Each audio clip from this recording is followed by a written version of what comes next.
get that going. I lost one already because I pushed the wrong button. So, yeah, I got 5 questions here. Okay. And would you be okay with telling us your name? Yeah, my name is Beth. Okay, Beth. Moore. All right.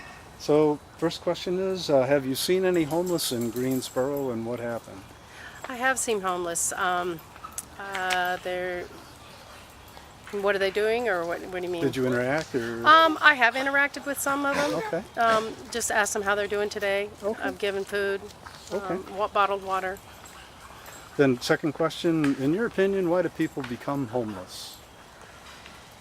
In my opinion, I think that there's a lot of us that are living right at that level of before we're homeless, and so it's a surviving kind of survival level, and then just one small thing can get off kilter to cause people to be either a job loss, of course, would be a biggie, but health issues, death in families, if they're the support.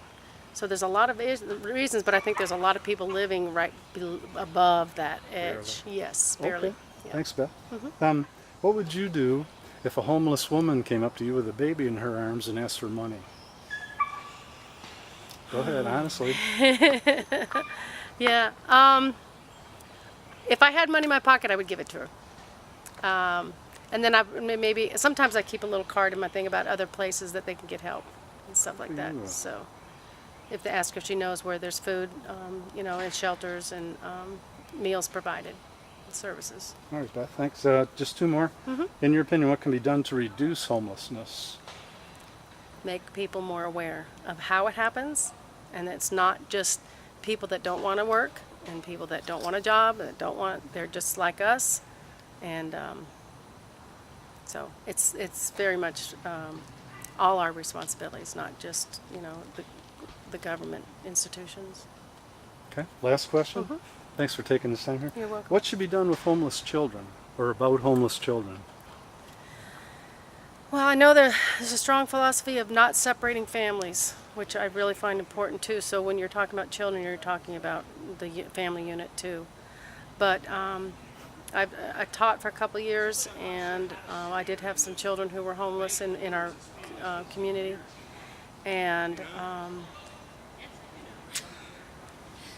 I really don't like taking them away from the family. Okay. So that to me is just, it's not an option. Of course, if there's drug abuse or other types of abuses, that's different. That's a whole different ball game. But to do our utmost to try and keep the family unit together.